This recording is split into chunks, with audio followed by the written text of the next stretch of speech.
Bom, a gente vai começar a aula de hoje. Nós vamos falar sobre comunicação entre processos distribuídos. É a primeira matéria, a primeira aula desse ciclo, numa sequência de ciclos que nós vamos tratar especificamente sobre comunicação. Então, nós estamos no ciclo 4 e vamos começar falando sobre a comunicação no nível mais baixo, para entendermos como o middleware de comunicação é construído em cima do que a gente chama de primitivas de comunicação, que é o nível mais baixo de comunicação, que é tratado pelos sistemas operacionais e o hardware, mais pelos sistemas operacionais do que pelo hardware, que a gente costuma chamar de plataforma de computação. Eu falei de middleware, você se recorda do que é um middleware? A gente falou disso nas primeiras aulas. É tipo sistema operacional do sistema distribuído, né? Que faz aquilo tudo que o programador não precisa se preocupar, que ele faz tudinho essa comunicação, não é isso? Exatamente isso aí. A gente vai falar um pouco mais disso nessa aula.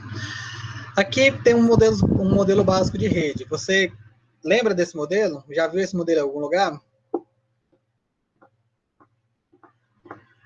Dá uma olhadinha aí, vê se é familiar para você. Tô falando com o código cortado aqui, professor. É camada de OSI, não é? 7 camadas lá do OSI. Isso, modelo OSI, né? Modelo ISO. OSI, verdade. OSI ou OSI, também tá certo falar assim. Ah, tá. É o nosso modelo OSI de 7 camadas. Lembra de uma aula em que nós estávamos falando sobre arquitetura de sistemas distribuídos e falamos sobre arquitetura em camadas? Que é uma arquitetura bastante importante, que é a arquitetura em camadas. O modelo OSI, ele segue estritamente essa arquitetura em camadas. Embora o modelo OSI, não sei se você sabe, se você viu isso lá na disciplina de redes, ele é um modelo de referência, ele não é o modelo de fato, né, da rede. A internet ela não acontece no modelo OSI, ela acontece na pilha de protocolos TCP/IP, que basicamente ele segue algumas coisas do modelo OSI, mas não tem tudo. A gente tem, por exemplo, na pilha lá do TCP/IP, a gente não tem a camada de sessão, por exemplo. A gente não tem a camada de apresentação, por exemplo. Essas 3 camadas, elas foram fundidas, e a gente tem a de transporte, a gente tem a de rede, e, na verdade, a de rede, lá na pilha de protocolos TCP/IP, ela é chamada de camada da internet. E a gente tem essas duas aqui, originalmente, elas são uma só, que a camada física, ela é juntada na pilha de protocolos TCP/IP. Só que alguns autores de redes, eles costumam dividir a enlace de dados e a física aqui, né? Mas esse modelo aqui, a gente chama ele de modelo de referência, porque ele é apenas um modelo para referência de construção de uma pilha de protocolos. O modelo de fato da internet, que todo mundo usa, é a pilha de protocolos TCP/IP. Você sabia dessa informação? Sabia, professor. Legal. É importante ter essa informação em mente, porque a gente vai mencionar algumas coisas, como, por exemplo, a substituição da camada de aplicação pela camada de middleware. E quando eu falar de camada de aplicação, não quero falar especificamente da camada de aplicação do modelo OSI aqui. Mas esse slide está aqui justamente para a gente falar de como é constituída a rede hoje, né? A rede, hoje, excluindo-se aí a ideia de sistemas distribuídos, o nível mais baixo de rede, ele é constituído numa arquitetura em camadas, e nós temos as tarefas muito bem divididas entre as camadas. Cada camada, ela comunica-se apenas com a camada inferior e a camada superior, né? Ele recebe dados da camada superior e envia para a camada inferior, ou recebe dados da camada inferior e envia para a camada superior. A comunicação em rede, ela acontece, fisicamente falando, com a mensagem descendo, a mensagem aqui sendo aquele conjunto de bits, né, que não está empacotado ainda, descendo da camada de aplicação até a camada física, que é a camada que envia, né, e aí passando pela rede e subindo, né. Então, as camadas, elas vão se comunicando umas com as outras, né, entregando os pacotes, reconstruindo, dividindo novamente, até chegar a mensagem completa, como deveria ser, como saiu aqui da camada de aplicação, ela chegar completa aqui na camada de aplicação para poder ser entregue para a aplicação que está rodando aqui em cima. Né? Aqui a camada de aplicação, ela funciona embaixo dos programas, né? Das aplicações de fato. E uma coisa interessante aqui é que, fisicamente falando, é assim que acontece a comunicação. Mas, virtualmente falando, a comunicação acontece de camada para camada. Aqui, a camada de aplicação, a intenção dela é comunicar-se com a camada de aplicação lá da origem, né? A origem comunicar com a camada de aplicação do destino. Da mesma forma, a camada de transporte se comunicar com a camada de transporte do destino. Embora o trajeto seja de cima para baixo, né? A intenção das camadas é se comunicar de maneira horizontal, em uma camada com a camada respectiva lá do outro computador, da outra máquina. Embora, de fato, ela vai entregar para a camada abaixo dela. Então, essa comunicação, ela acontece por meio de algo chamado protocolo, né? A camada de transporte, ela se comunica com a outra camada de transporte por meio do protocolo. Ou seja, elas entram em acordo sobre uma série de formatos, né, formato dos dados, sobre sobre limites, né, de transmissão dos dados, e uma série de outros requisitos para que a comunicação aconteça e aconteça de forma não travar, de forma a poder acontecer mesmo, né, de forma que os pacotes de um lado possam chegar nos pacotes de outro lado íntegros e não trave o computador, não trave os mecanismos aqui que são usados para desempacotar e ler os dados que estão sendo enviados. Então, virtualmente falando, uma camada se comunica com a camada correspondente lá na outra máquina. Essa é uma coisa importante de saber. Essa comunicação, ela é muito importante para formar o que a gente chama de redes de sobreposição. Já ouviu essa expressão? Rede de sobreposição, não, professor. Eu não me recordo. Rede de sobreposição é você simular uma comunicação ponto a ponto, quando, na verdade, a comunicação da infraestrutura por baixo não é ponto a ponto. Como você já deve saber, a comunicação ela é feita por comutação de pacotes, ou seja, você não comunica diretamente dessa forma que está aqui nessa imagem, né, de um computador diretamente para o outro. Aqui no meio tem um monte de roteadores para quais são entregues os pacotes que roteam para um outro roteador, que roteam para um outro roteador, e os pacotes IP, que são construídos aqui na camada de rede, eles inclusive seguem caminhos diferentes. Isso aí você já sabe, não sabe? Aham. A rede de sobreposição, ela abstrai esse comportamento. Ou seja, ela deixa oculto para quem está usando o sistema, ou quem está programando um sistema aqui em cima, que esse computador, para se comunicar com esse computador aqui, tem uma série um caminho extremamente tortuoso pelo qual ele passa, entregando para vários roteadores ao longo da internet, até chegar aqui. Para quem está aqui em cima, né, no alto nível, ele simplesmente vê essa máquina origem aqui, entregando para a máquina destino, sem saber ou sem precisar se importar que esses pacotes são entregues para vários roteadores. Conseguiu entender? Uhum. Então, ele cria uma espécie de rede virtual, ponto a ponto, quando, na verdade, a rede física ela não é ponto a ponto. Isso é bastante importante para a construção de sistemas distribuídos. Por exemplo, aquelas redes que nós chamamos de peer-to-peer, a rede torrent, por exemplo, ela funciona em cima de rede de sobreposição. Acho que alguém está tentando entrar aqui. Deixa eu ver. Cadê o negócio? Sumiu? Deve ser o Fernando ou o Murilo. Murilo. Entrou? Uai, não entrou. Deve ter caído. Entrou.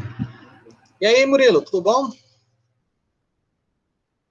Opa, bem, professor, você? Beleza. Acabei de ver agora a mensagem. Deizeiro maldito.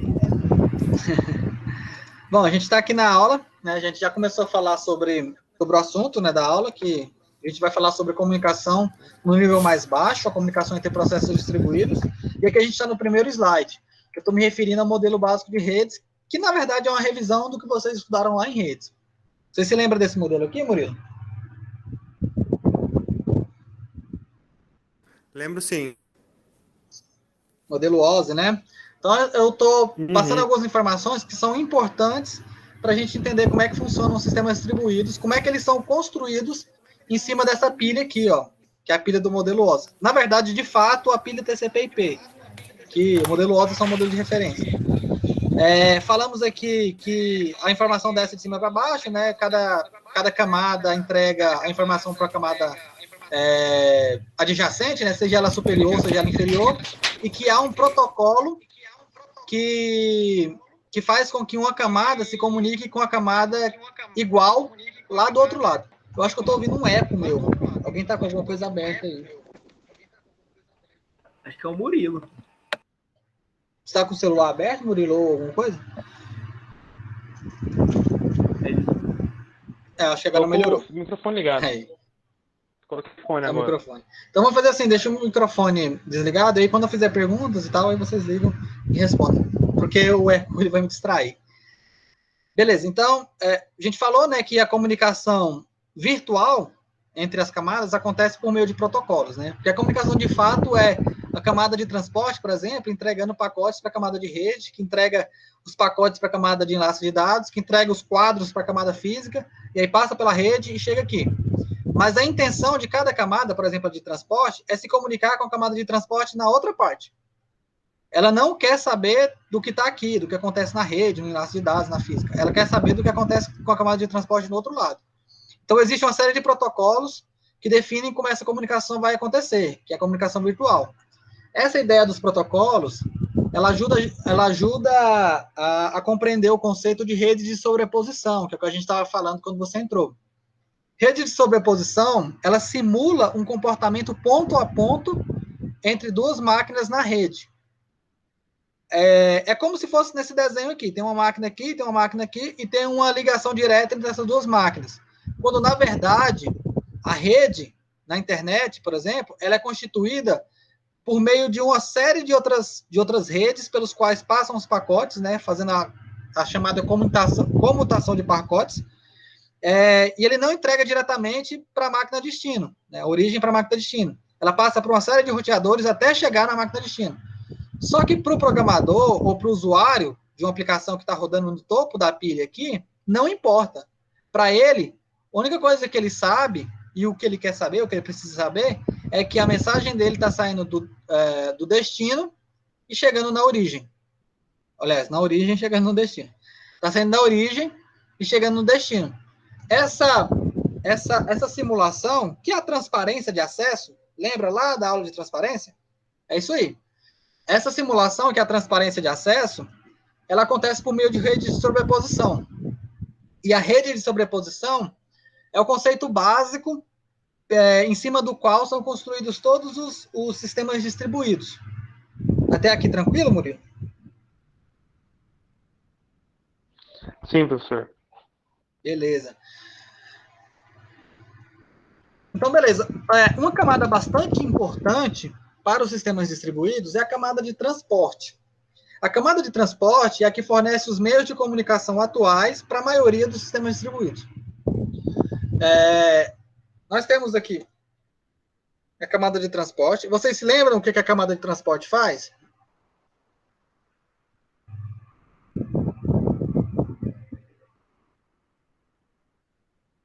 Alguém?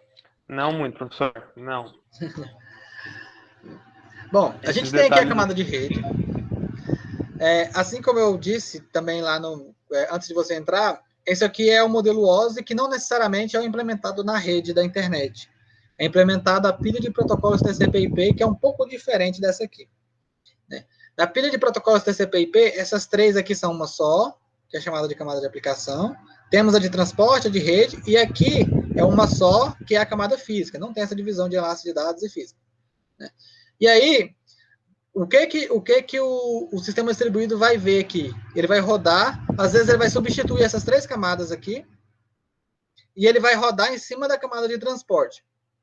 E a camada de transporte, ela tem 2 protocolos bastante famosos.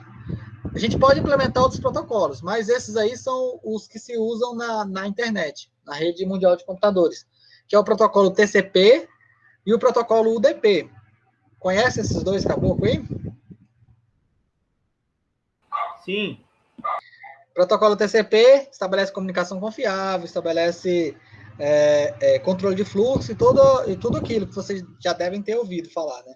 O protocolo UDP funciona com base em datagrama. Você entrega os pacotes, você não sabe por onde eles vão passar, que ordem vai chegar, não há garantia de que eles vão chegar em ordem, mas eles vão chegar, né? Então, tem esses 2 protocolos, e acontece que o sistema distribuído, todo o middleware de sistema distribuído, ele roda se aproveitando dos protocolos da camada de transporte. E qual a função da camada de transporte?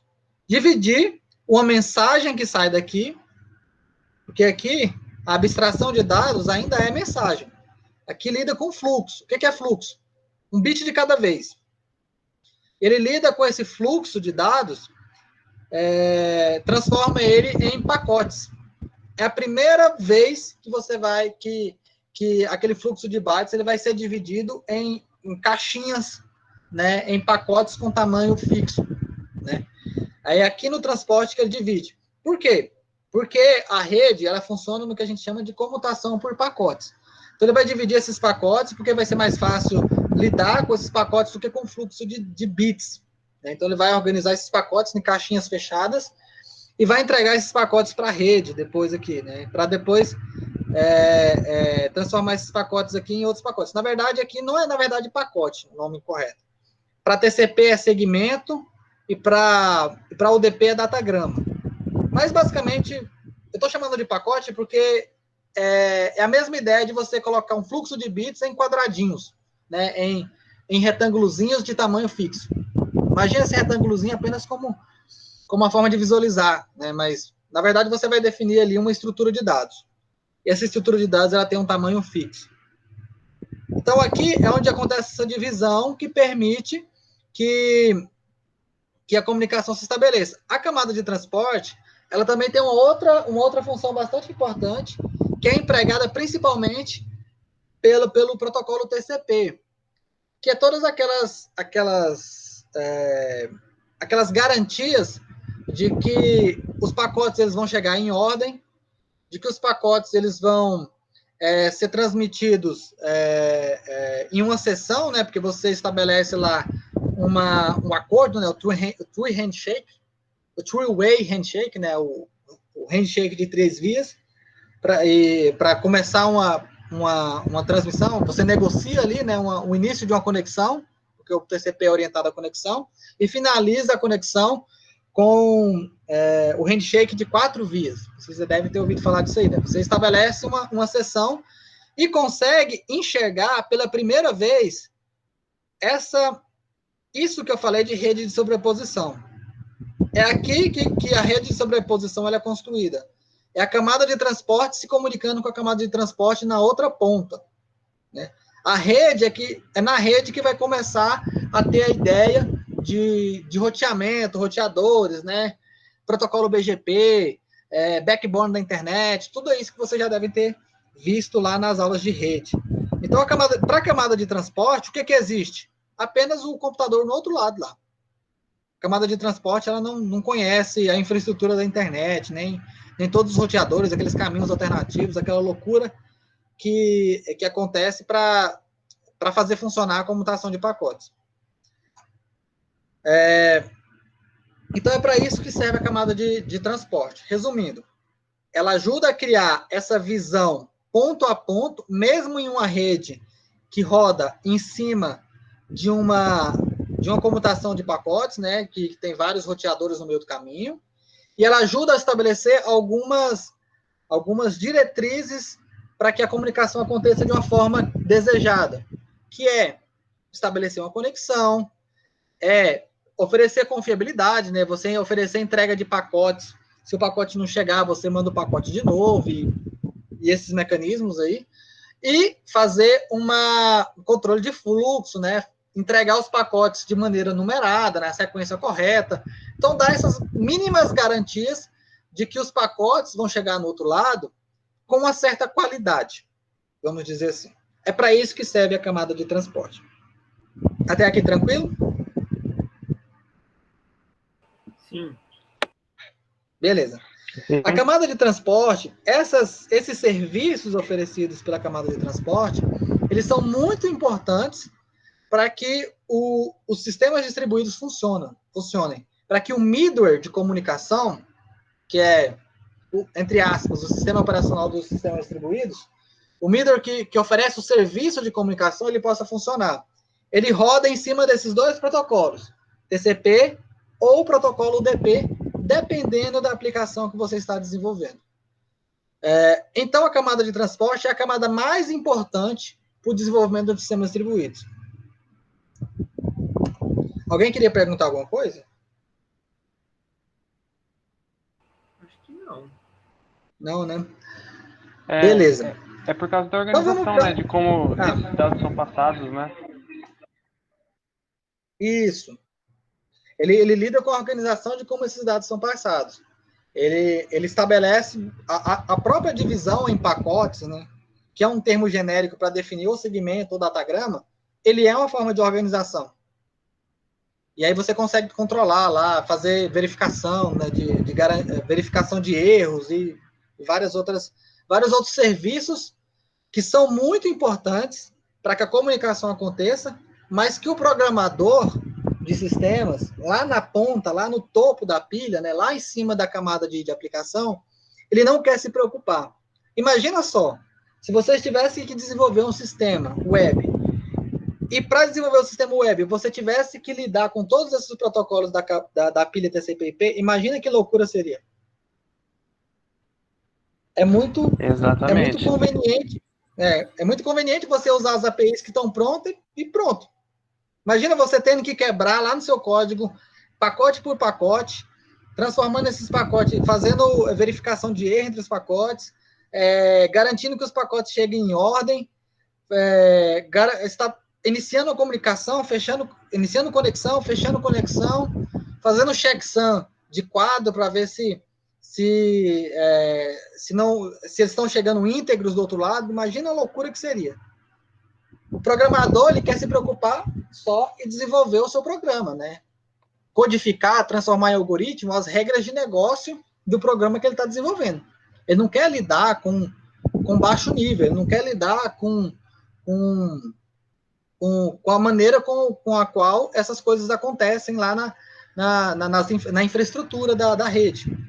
Então, hoje é mais fácil programar porque existem middlewares que fornecem as APIs sobre as quais os programadores de programas comuns, né, não de programas especializados, mas de programas comuns, né, business, né, orientados a negócio, que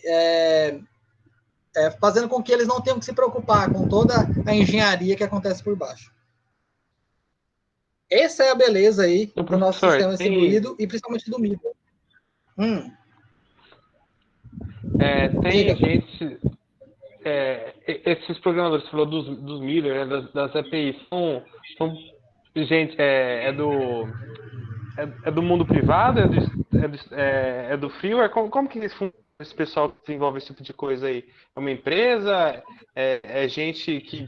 uma organização que, como sei lá, dizer que se reúne para fazer esse tipo de coisa? Como que funciona isso daí? Quem que cria, quem que gerencia, quem que motiva, né, esse tipo de coisa? Então, se vocês já programaram algum tipo de web service, provavelmente vocês já programaram, vocês já usaram API, já usaram algum tipo de middleware. Os middlewares são feitos ou por organizações ou por comunidades que deixam eles em código aberto. Eles vêm geralmente embutidos na linguagem de programação. Se alguma vez vocês já usaram, por exemplo, deixa eu ver aqui uma biblioteca, uma biblioteca do Java que vocês provavelmente já devem ter usado. Sei lá, se vocês já usaram sockets alguma vez na vida, isso aí nada mais é do que uma API que faz parte de um middleware. O que a gente vai falar no próximo ciclo sobre RPC, chamada de procedimento remoto, ele é um middleware.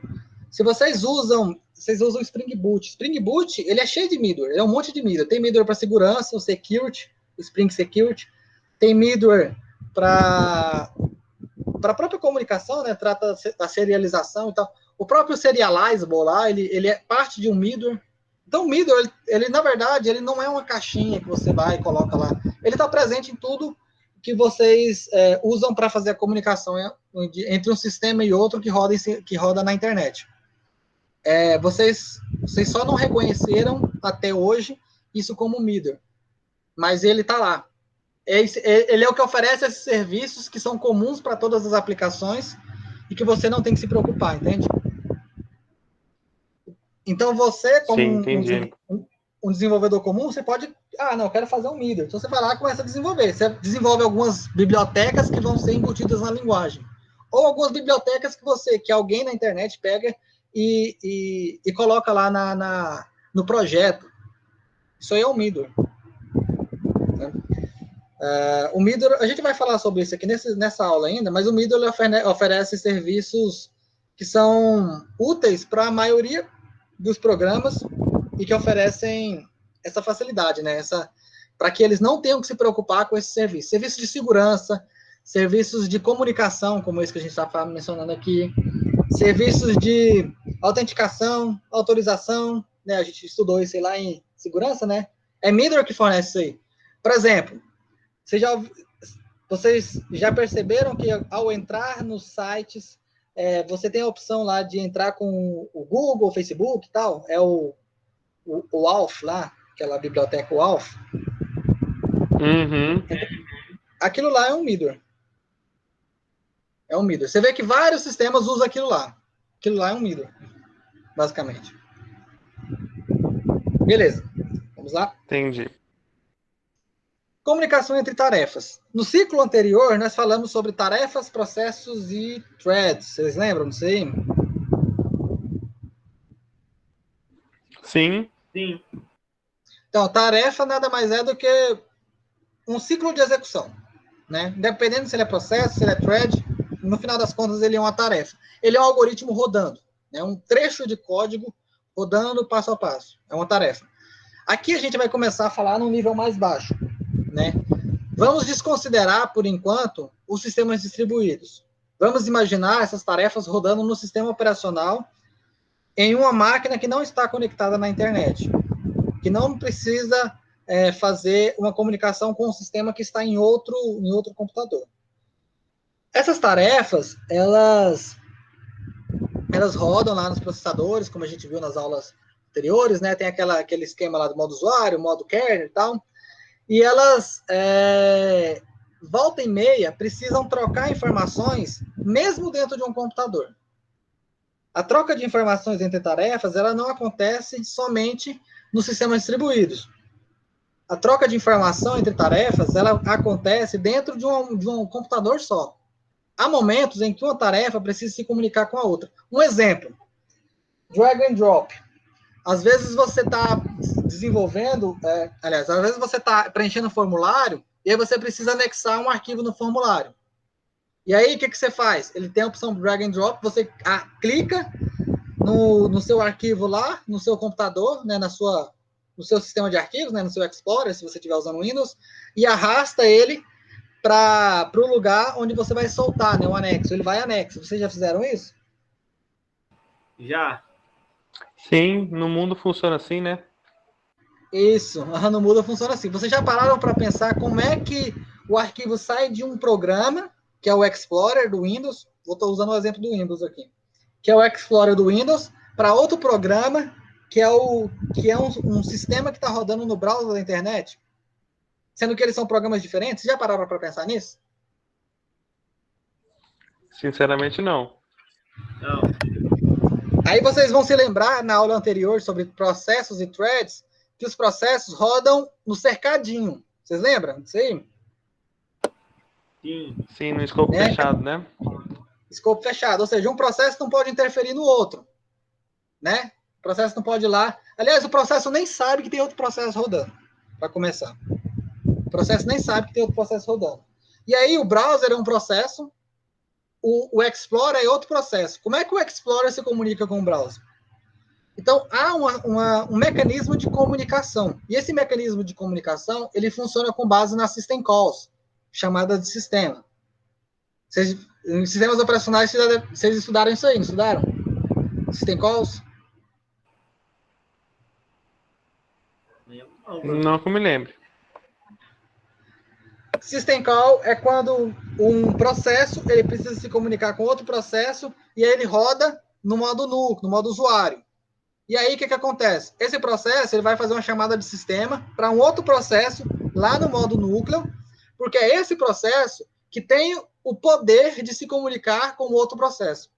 A esse processo que está lá no kernel, no modo núcleo, é visível os outros processos que estão rodando. E como é que é visível? Através dos espaços de endereçamento de memória. Então, onde eu quero chegar com essa explicação toda? O processo que está rodando no modo usuário, que basicamente é o programa que você potencialmente pode desenvolver, para se comunicar com outro processo, ele vai fazer uso de uma memória compartilhada. Mesmo que, no final das contas, você imagine que ele está se comunicando por troca de mensagem. Por exemplo, o Explorer do Windows mandou uma mensagem para o browser falando que está enviando um arquivo.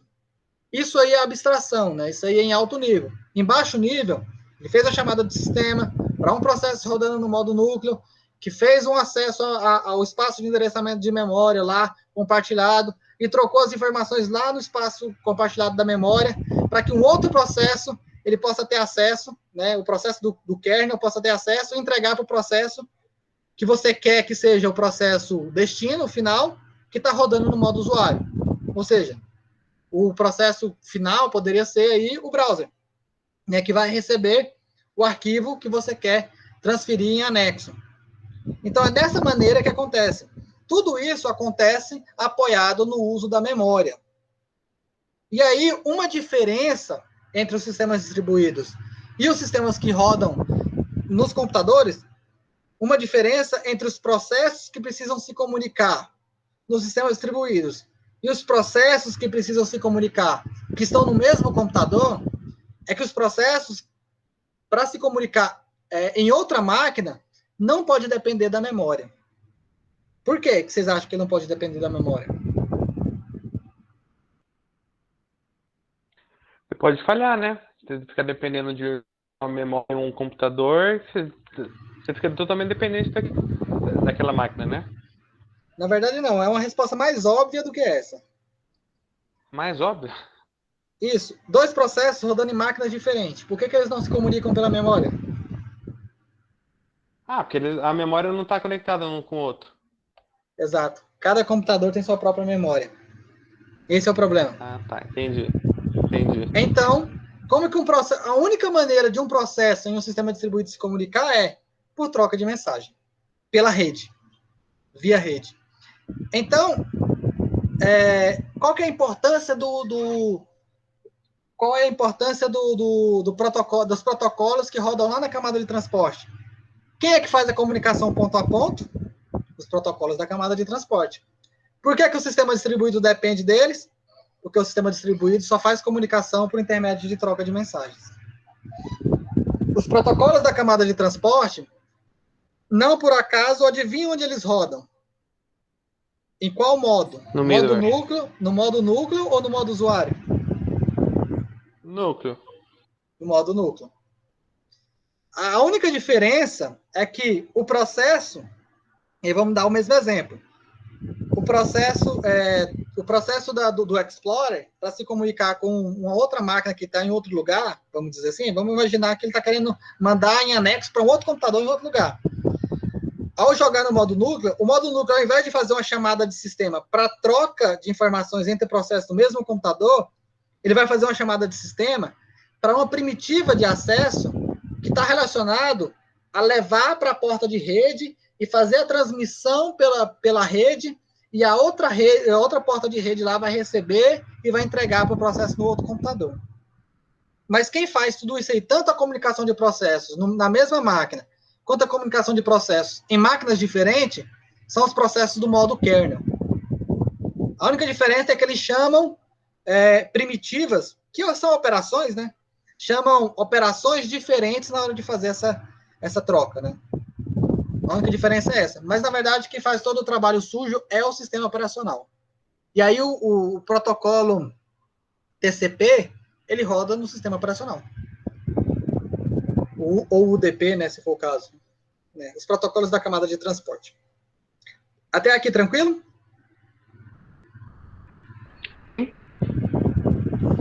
Aqui tem uma imagenzinha para exemplificar o que eu falei, né? Aqui tem um processo, esse quadrado aqui é um processo, esse retângulo aqui é outro processo. Essas aqui são as nossas tarefas, né? Que são as threads rodando. Aqui, no mesmo processo, é fácil, né? Por quê? Porque as threads compartilham uma área comum. Essa área comum é o quê? Uma área de memória. As duas primitivas, send e receive. Aqui é tranquilo, né? Porque dentro de um processo, o processo ele tem uma área de memória reservada para o processo. Independente de quantas threads eu criar aqui, eles vão se comunicar pela área comum aqui. Eu não preciso fazer chamada para o núcleo. Mas se esse processo precisar se comunicar com esse processo lá no outro cercadinho, né? Ou seja, essa thread precisar se comunicar com a thread K, aí não tem como usar a área comum do processo. Vou ter que fazer uma chamada de sistema aqui lá no núcleo, e aí o núcleo é que vai transferir essa informação para a thread lá no outro processo. Depende do núcleo aqui. Da mesma forma, se esse processo precisar se comunicar com o processo em outro computador, ele vai entregar aqui nesse caso aqui, né? A thread K, ela quer se comunicar com a thread L aqui. E a thread L está num processo que está lá num outro computador. Ele vai entregar para a memória, para o modo núcleo, e o modo núcleo é que vai fazer a chamada de sistema que permite enviar esses dados pela rede. E ele vai receber aqui, os processos do modo núcleo no outro computador vai receber aqui, rodando uma primitiva chamada receive, e vai entregar para a thread aqui. Então, se comunicar entre o computador e o computador 2 envolve passar pelo núcleo, e quem faz a chamada não é o processo, não é o programa que você desenvolveu, é o núcleo. E no núcleo estão as APIs. E aí você me perguntou, professor, quem é que desenvolve as APIs? Um dos grupos de pessoas que desenvolvem as APIs são os desenvolvedores de sistemas operacionais. API tem a ver com abstração. API é você fornecer apenas uma interface, um método que pode ser chamado por um programador que está rodando aqui, que está desenvolvendo aqui em cima, para que ele não se preocupe com o modo como isso acontece.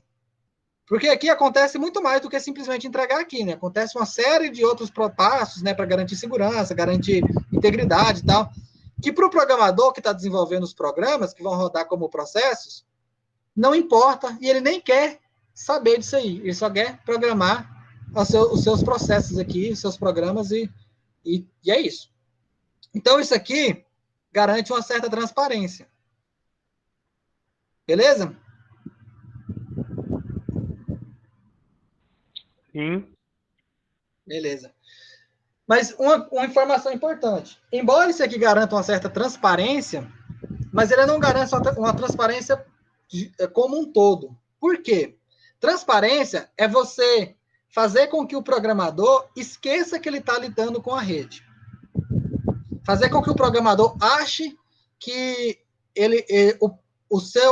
fazer uma chamada para um outro processo está acontecendo localmente, quando ela pode estar acontecendo pela rede. E para isso acontecer, o processo aqui, ele não pode fazer uma chamada diferente da que ela faz para esse aqui. E, na verdade, quando você se comunica com a rede, aí você faz uma chamada diferente. Você chama explicitamente o TCP e o UDP, as funções do TCP e o UDP. As primitivas send e receive, lá do TCP e UDP. Se você está lidando com TCP e UDP, logicamente você sabe que está usando a rede para isso. Então, oferece uma transparência pelo no múltiplo. Oferece uma transparência, só que você ainda sabe que está lidando com a rede. E aí a gente vai lidar com essa transparência mais avançada na próximo ciclo, quando nós estivermos lidando com chamada de procedimento remoto. Mas, por enquanto, tenho isso em mente, que a gente oferece uma transparência, uma abstração, só que o programador ainda tem que acessar as primitivas da rede, em detrimento de acessar as primitivas que estão no próprio computador. Beleza até aqui?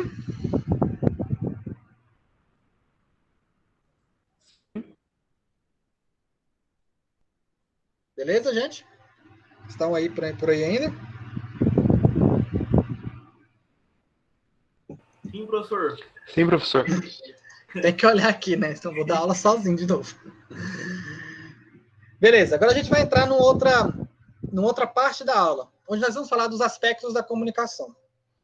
A comunicação, embora o resumo de lá possa fazer parecer que a comunicação sempre acontece do mesmo jeito, existem alguns aspectos que diferenciam a comunicação da outra. Por exemplo, a comunicação ela pode ser classificada como direta ou indireta.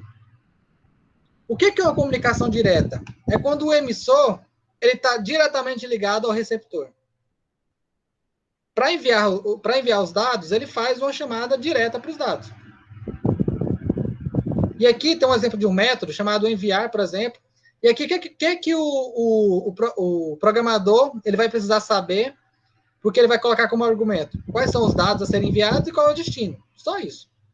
Eu preciso saber os dados e quem que é o receptor. Vou colocar ele aqui. E aí, ao rodar a primitiva de receber, que está rodando aqui, o receptor, ele só precisa saber quais são os dados e qual a origem. Quem foi que enviou. Diretamente, entre o emissor e o receptor. Ao contrário da indireta. Que a indireta, ela tem um buffer. Ele tem um canal que também pode ser chamado de buffer. O que acontece? O emissor e o receptor, eles não conhecem um ao outro.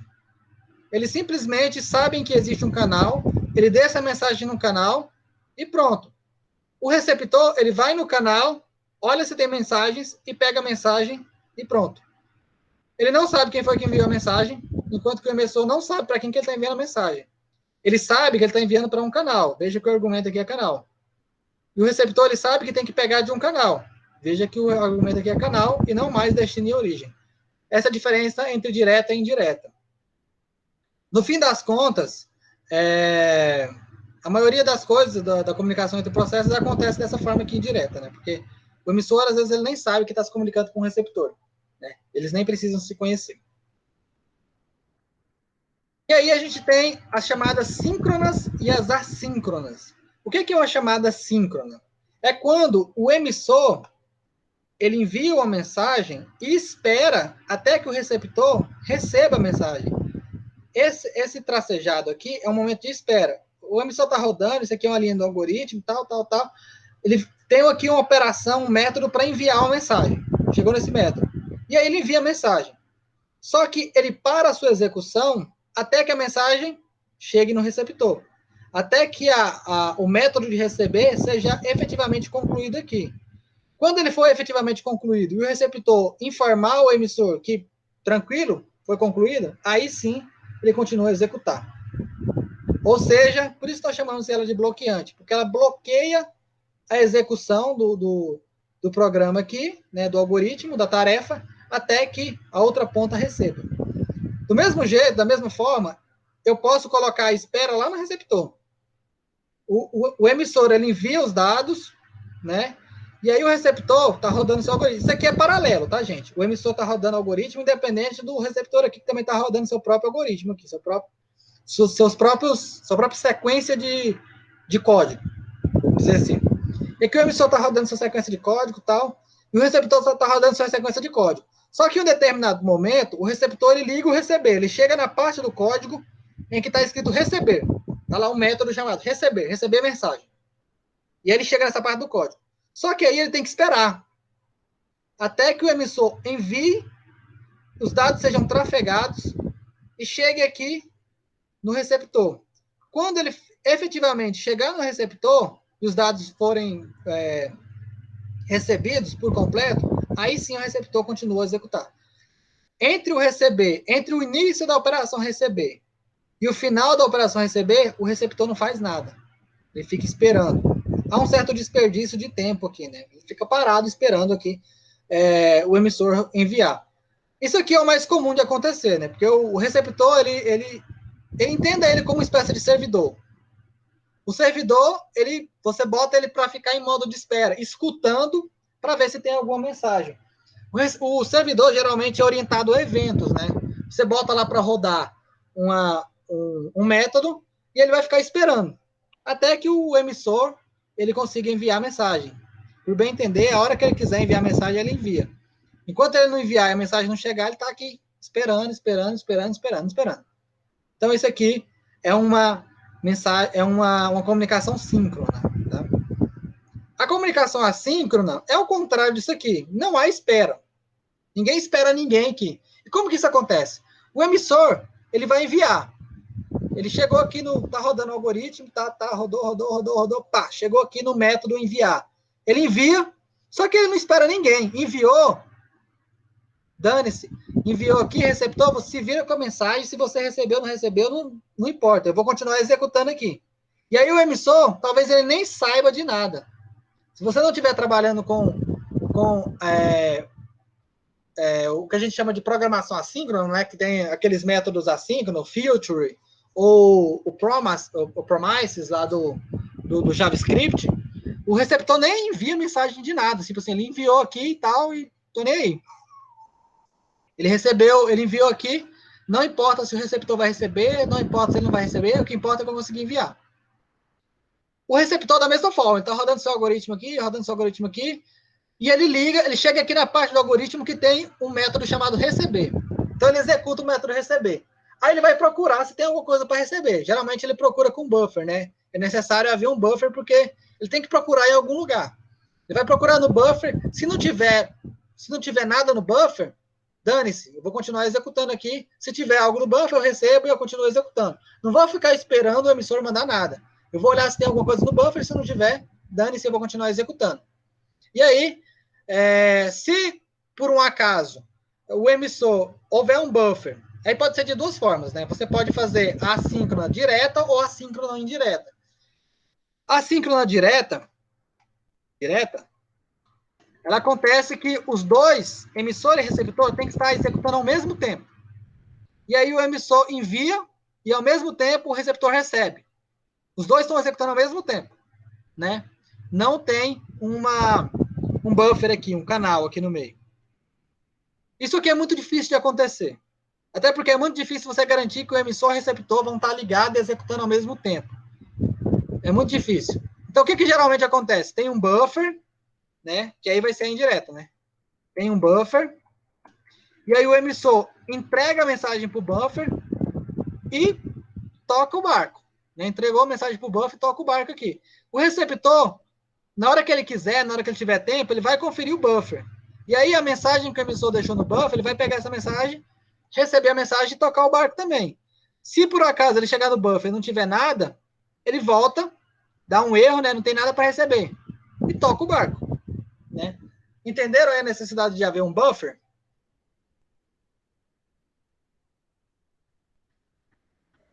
Sim, um lugar para armazenar, né? Tipo uma série dos correios, né? Que fica ali enquanto não precisa da mensagem.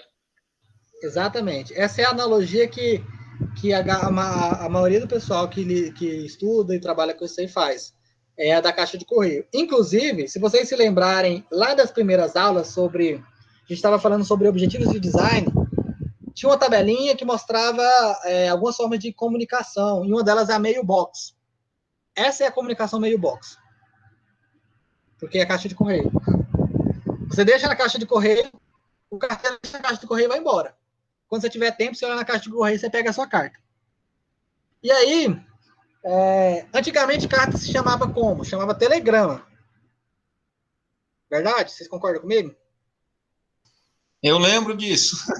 Não é meu tempo, olha, tá denunciando a idade aí, hein?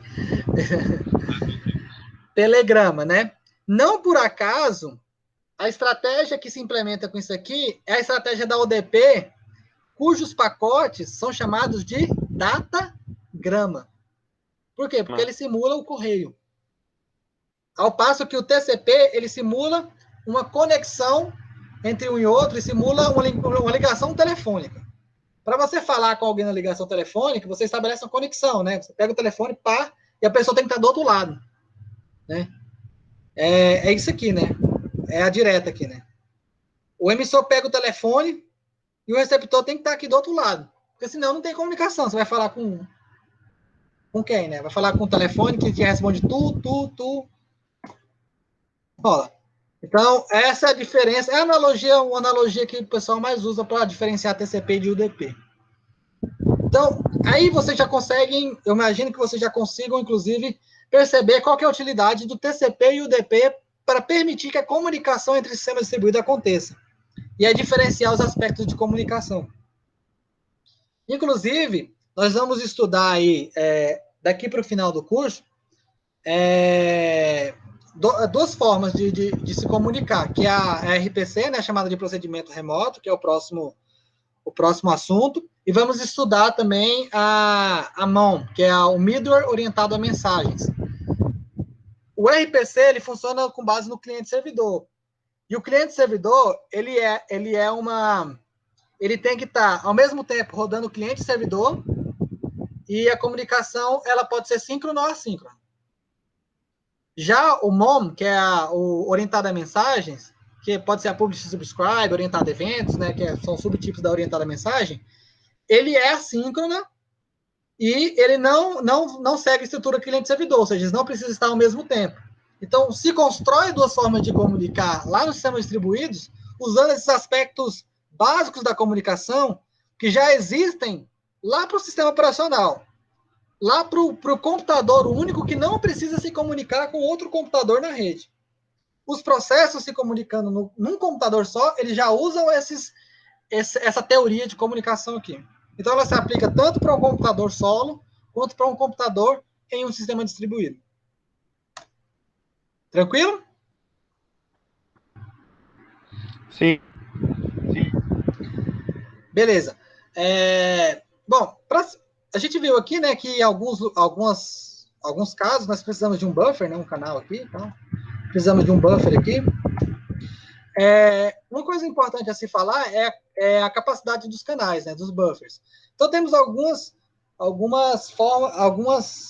questões a se observar em relação aos buffers. Existem buffers de capacidade nula, ou seja, cujo limite para mensagens é 0. N é igual a 0. O que significa? Não adianta, você não vai conseguir mandar a mensagem para o buffer, porque o buffer vai estar sempre lotado. A caixa de correio vai estar sempre cheia. Não tem como enfiar a carta lá dentro. E aí, o que acontece na comunicação síncrona? O emissor fica bloqueado até que o receptor receba os dados e vice-versa. É basicamente o comportamento da síncrona padrão. Não tem, aqui, basicamente, você fala que não tem buffer. Porque não tem capacidade. E na síncrona, não é viável. Por quê? Porque a gente viu aqui que é necessário haver um buffer. Né? E aí temos um modelo teórico, que é do buffer infinito. Isso que é possível? Não, não é possível. Por quê? Porque nós estamos lidando com recursos limitados. Buffer, ele fica na onde? Na memória RAM do computador. A memória RAM do computador é infinita? Não. Né? Então, na prática, não existe buffer infinito. Isso aqui não existe. O que existe no mundo real? O que é mais usado? Buffer de capacidade finita. E aí nós temos um buffer em que tem um valor que é maior que 0 e menor do que infinito. Né? Um valor qualquer aqui entre 0 e infinito. Né? Que é um limite que você dá para o buffer. E aí o que acontece se você usar um buffer de capacidade finita na comunicação síncrona? Se o canal ou buffer estiver saturado, se estiver cheio, o emissor fica bloqueado até a liberação de espaço. A mesma coisa da capacidade nula, porque não tem espaço no buffer. Na assíncrona, se o canal, o buffer, estiver saturado, o emissor recebe um retorno indicando o erro. Ele tentou deixar uma carta no correio, mas não cabia, e a carta, vamos dizer que a carta ficava caindo, o carteiro vai desistir e vai, sei lá, enviar um SMS falando, não dá para enfiar a carta aí dentro da sua caixinha de correio. Simplesmente entrega um erro. É isso aqui o que acontece na prática. Ele dá origem a alguns problemas clássicos da programação, como, por exemplo, o problema do consumidor, do produtor e do consumidor, que é estudado em sistemas operacionais. Que você tem que determinar algoritmos que lidem com a capacidade finita do buffer, que vê como garantir que o buffer esteja sempre disponível a receber, com espaço para receber, para que a comunicação não fique travada durante muito tempo, principalmente se você estiver usando assíncrono, né? Que ele vai querer entregar uma carta, aí o carteiro vai ficar esperando lá até que você chegue lá e tire as cartas que estão na caixa de correio. Você pode demorar um dia para fazer isso. O carteiro vai dormir à madrugada, no outro dia ele consegue colocar a carta. Né? Isso é muito ruim. Então tem que haver algoritmos que lidem com essa situação. Tranquilo? Até aí? Sim. Beleza. Isso aqui a gente falou lá na aula de objetivos de design. Vou dar uma retomada aqui, que também tem a ver com comunicação. Quais são os mecanismos usados para comunicação entre processos? Os pipes, que é a saída padrão de um processo, o standard out, né, o stand out aí, ele se conecta à entrada padrão de outro processo. Por que pipe? Porque pipe significa cano. E como é que você conecta cano? Ligando um cano no outro. Então, ele é direto e ele é síncrono, né? Um processo vai entregar a mensagem diretamente para o outro sem deixar em lugar nenhum. Porque a saída padrão está ligado com a entrada padrão. Então, ele já vai sair de um processo e entrar no outro. Quem de vocês usa Linux aí? Alguém de vocês costuma usar Linux? Acredito que não. Ah, porque eu ia usar o exemplo do Linux. Esse nome aí, hein? Cano.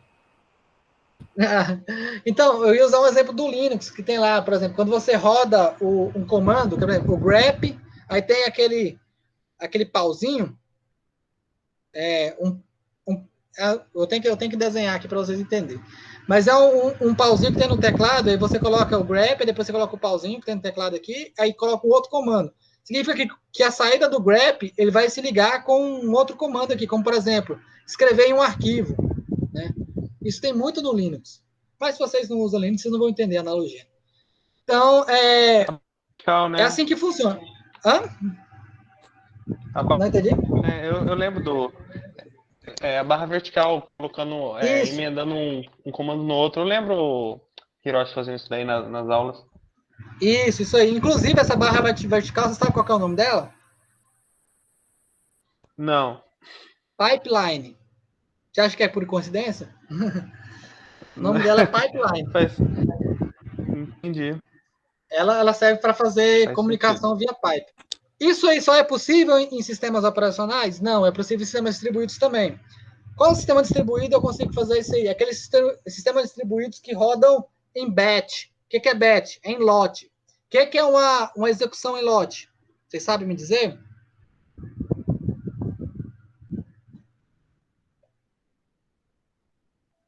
Não, professor. Não, né? Execução em lote é quando não tem interação com nenhum usuário. Ele não espera do usuário nada. Ele processa e entrega para o próximo processo. Processa, entrega para o próximo processo e vai desencadeando até chegar no final. Pense aí numa compra no e-commerce. Vamos dizer assim, uma compra no e-commerce. E aí você faz essa compra, você vai, coloca no carrinho e tal, e coloca, comprar. Quero comprar. Aí o que vai acontecer? Vai acontecer um processo em lote. Né? Imagine que um e-commerce junta um monte de requisições que estão acontecendo ao mesmo tempo, pega todas essas requisições num lote, e aí dispara tudo para uma sequência de processos que vão soltar a saída para a entrada de outro processo. Por exemplo, você tem as requisições, e aí o processo ele tem que se comunicar com o web service lá da administradora do cartão de crédito, que vai verificar, fazer a autenticação, ver se você tem saldo, verificar a questão de segurança. Cada uma dessas verificações são um processo diferente. Não precisa, em nenhum momento, esses processos vierem perguntar para o usuário o que ele quer. Simplesmente um processo vai terminando, vai jogando a resposta para outro processo. Ele tem saldo? Tem. O cartão está clonado? Não está. Devolve lá para o e-commerce. Ainda tem o objeto que ele está querendo comprar estoque? Tem. E vai continuando. Cada processo vai executando uma coisa, vai entregando para o outro processo até chegar ao final. Então, ele não depende do usuário intervir nesse processo. É um processo entregando para o outro. Mesmo acontecendo em ambiente distribuído. Ficou claro? Sim, são aqueles subprocessos que rodam para manter o processo principal, seria, né? Nesse caso, seria a compra, para ela ser realizada, tem que ter outro subprocesso no meio, né? Isso, subprocessos que acontecem independentemente de o usuário estar intervindo ou não. Exatamente. Um outro mecanismo de comunicação, fila de mensagem. A fila de mensagem, ela depende de um buffer. E aí o nome dela aqui, ó, mailbox. Vocês estudaram a estrutura de dados, né? Lá, as pilhas, as filas, e aqui é exatamente aquela fila. Vai entrar uma mensagem, e aí vai entrar outra mensagem, e a mensagem, e ela vai entrar antes da mensagem que entrou primeiro. Depois, a próxima mensagem vai entrar no final. E aí vai fazendo uma fila. Como é que é uma fila? A fila, não por acaso, ela é FIFO, né? First in, first out.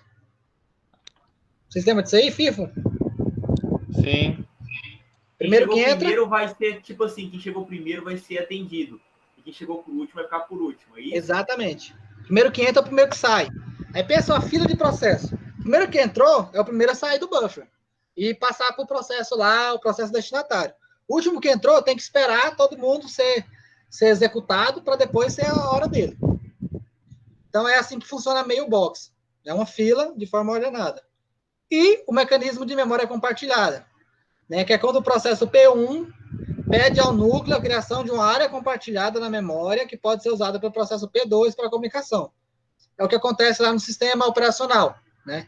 O processo P1 bota lá algo na área, na memória compartilhada, e aí o processo P2 vai na memória, pega aquela mensagem na memória compartilhada e executa aquela mensagem. Então, o buffer aí está na memória. Esse buffer está na memória. Essa fila ela acontece na memória. É um processo de memória compartilhada. Eu falei que nos sistemas distribuídos eles se comunicam apenas por passagem de mensagem, mas existem estudos em que eles tentam fazer com que pareça memória compartilhada. Então, existem algumas... Vocês vão ver aí, se vocês pesquisarem na internet, tiverem mais interesse sobre esse assunto, o shared memory, que é a forma de comunicação em sistemas distribuídos usando memória compartilhada. Mas isso aí é uma abstração, né? Porque não tem uma memória ligando os dois computadores. No final das contas, ele vai estar se comunicando por passagem de mensagem, embora se pareça com uma ideia de memória compartilhada. E aí, o que acontece? O computador que está com o processo P1, ele vai colocar na memória dele. Pode ser que ele coloque na memória dele, por exemplo. E aí, o computador que está com o processo P2, ele vai conferir aonde? Na memória do computador do processo P1. Eles não estão com a memória compartilhada. Ou o contrário, né? O computador que está com o processo P1, ele vai depositar na memória do computador com o processo P2. E aí, o processo P2, ele vai olhar na própria memória se está a mensagem deixada lá. Mas, no final das contas, o processo P1, ele vai ter que enviar essa mensagem pela rede para depositar lá na memória do processo P2. Ou ao contrário, né? O processo P2 vai ter que usar a rede para verificar se a mensagem está lá na memória do computador que tem o processo P1. É só uma simulação de memória compartilhada. Tranquilo? Sim. Beleza, agora a gente entra novamente nos processos distribuídos, né? Até agora nós falamos mecanismos e aspectos de comunicação que podem ser usados tanto em sistemas operacionais quanto em sistemas distribuídos. Isso aqui ele é usado especificamente para sistemas distribuídos. Tem um carinha chamado socket. Já ouviram falar em socket? Sim. Tem um carinha chamado socket, que na verdade o socket ele fica a cargo do sistema operacional. Mas o socket ele serve para comunicar via rede. Ele é a comunicação via rede. Um socket é construído por duas coisas: endereço de IP e porta. Né? O socket ele é construído pelo endereço de IP, porta. O que é uma porta? Uma porta é algo dentro de um computador que está ligado a um programa, a um processo em execução, de forma que aquele processo ele vai lá e verifica naquela porta se tem algo para ele, no buffer ligado àquela porta. Quem que é o buffer ligado? Quem que é a coisa ligada na porta? É o socket. O socket está ligado na porta. Aqui tem um desenho para mostrar isso aqui. Computador 1, computador 2, endereço IP aqui, endereço IP da máquina 2 aqui, e aí temos as portas, que são essas coisinhas aqui. E aí o socket, ele está vinculado à porta. O socket sempre vai estar vinculado a uma porta e a um endereço IP. Por que nós precisamos das portas? Porque lá no protocolo de rede, você define o endereço IP. E aí eu consigo entregar a mensagem para o computador. A responsabilidade do protocolo de rede é entregar a mensagem, os pacotes, para o computador. Mas no computador estão rodando vários programas, vários processos. Como que eu sei para qual programa naquele computador eu vou entregar a mensagem? Por meio da porta. E quem cuida da porta na stack do protocolo TCP/IP? A camada de transporte. O protocolo TCP ou o protocolo UDP.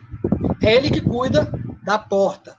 É ele que desenvolve a porta, é nele que está vinculada a porta, que está descrita a porta, no qual o programa ele vai se vincular para ficar escutando a porta e esperando mensagens que cheguem naquela porta. O destino, então, sempre é definido pelo endereço IP, porta.